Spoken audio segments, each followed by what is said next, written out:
Hello guys! Hello para to sa lahat ng mga Aries, welcome dito sa aking channel, Kapalaran 888 Aries.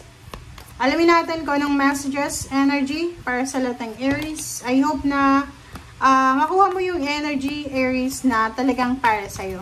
Okay, thank you, Spirit, Angels and Guides.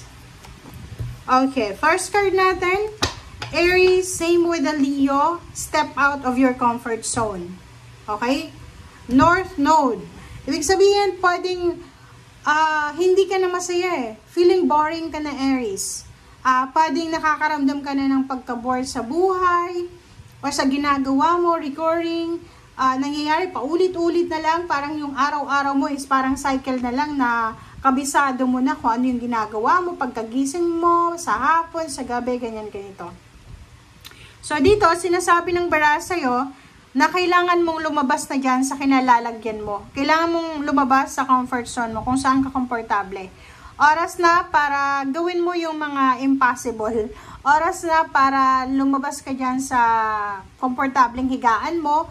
And try mo na mahiga sa papag. 'Di ba? Parang ganun. Same din dito sa iba na parang like, nagtatrabaho ka sa probinsya, oras na Aries para lumabas ka ng city. Try mo din, 'di ba?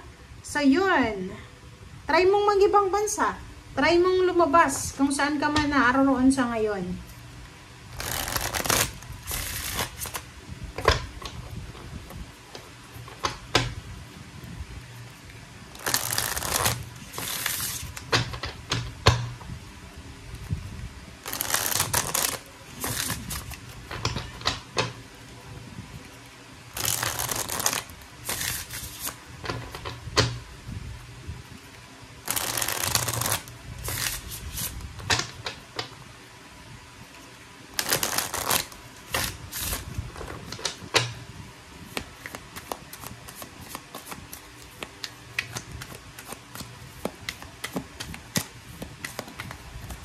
Okay.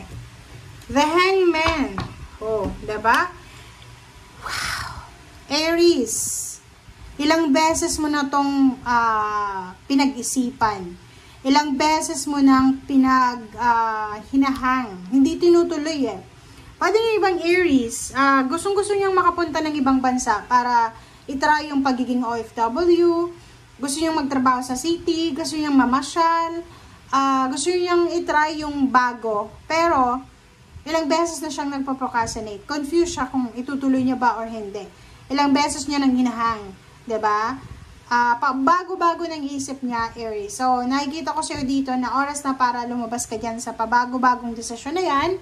And oras na para salubungin natin kung ano yung pagbabago na to. Trabahuhin mo yung takot mo kasi parang marami kang kinakatakutan. Oras na para maging free tayo sa kung ano man. Okay?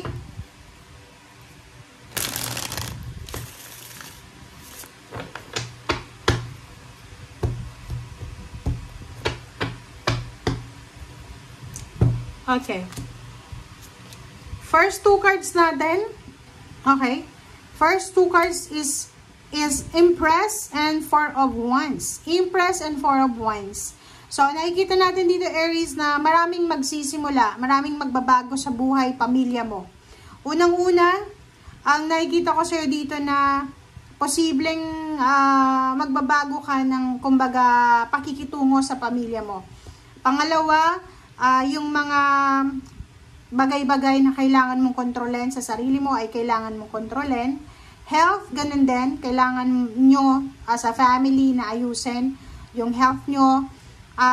Pwedeng yung iba sa inyo dyan, lilipat ng bahay, may magpapakasal, or pwedeng may magpaparenovate ng bahay, or posibleng meron na mag-iipon ng pera para sa pagbuo ng pamilya, additional member ng family, may magbubuntis, may manganganak, may magpapabinyag, may ikakasal, merong magta-travel, meron din na bagong trabaho, bagong negosyo, bagong relationship, or bagong member ng family.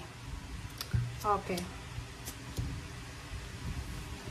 Dito din, Aries, sinasabi ng bara sa'yo na isang love life ang posibleng i-offer sa'yo. It's either love life, it's either collaboration or partnership, or it's either friendship or pwedeng intimate relationship itong ino-offer sa'yo. Pero, ang nakikita ko sir dito, Aries, medyo natatakot ka.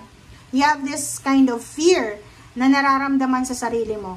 Like for example, galing ka sa isang relationship na heartbroken ka eh, 'di ba? Marami kang pinagdaanan sa relationship, niloko ka, binackstab ka, or ano pa man. And nakikita ko sa'yo dito, posibleng may isang tao na gustong pumasok sa buhay mo, but meron kang takot eh. Meron ka pang trauma from your past relationship, or maybe meron ka pang trauma sa dati mong kaibigan. May gustong makipagkaibigan, may gustong bumalik sa'yo as a friend, pero meron kang trauma eh. So, takot ka. And nakikita ko sa'yo dito na honor your emotion, honor your feelings. Kung takot ka, hindi ka pa ready, ayos lang yun. So, wag mong papersahin ang sarili mo. Okay. Dito din, Aries, sinasabi ng barahan na siguro naghihintay ka ng trabaho, salary increase, higher possession, nag-loan ka sa bangko, or naghihintay ka ng pera. Etong perang ito ay pwedeng trinabaho mo na, or posibleng nag-aantay ka ng tawag sa'yo sa ina-applyan mo. Sinasabi ng baraha sa'yo, Aries, na kinakailangan mong maging mapasensya. Okay? Kailangan mong magpasensya, kailangan mong maghintay, kailangan mong isipin na kailangan nating maging patient, kailangan nating huwag kontrolin yung sitwasyon, lalo na kung hindi naman tayo yung may control. Especially dyan, kung nag-a-apply ka ng trabaho tapos wala pang dumarating na email, chat, or anything na communication or clarity, maghintay lang tayo. Okay? Okay. So, dito sinasabi ng baraha na posibleng marami kang pinaplano na business partnership or any partnership, maybe relationship or yun, business, money, teamwork, parang ganon. Sinasabi ng baraha sa'yo na yung matagal mo nang iniisip na pakikipag-alay, pakikipag-kampe, parang ganon. Ano bang tawag doon? Yung partnership, collaboration ba? Matagal mo siyang plinano, iniisip, pinag-aralan.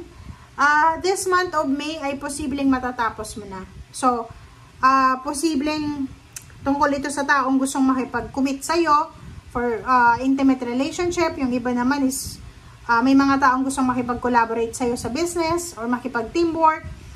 Magkakaroon ka na ng tamang desisyon ngayon sa first 2 weeks ng May na kung ano talaga ang pwede mong magawa.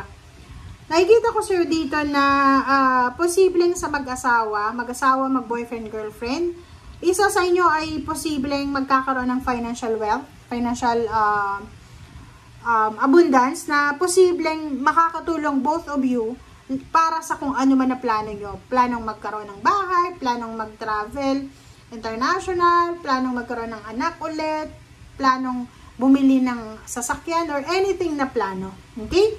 Thank you guys for watching and see you again. Bye!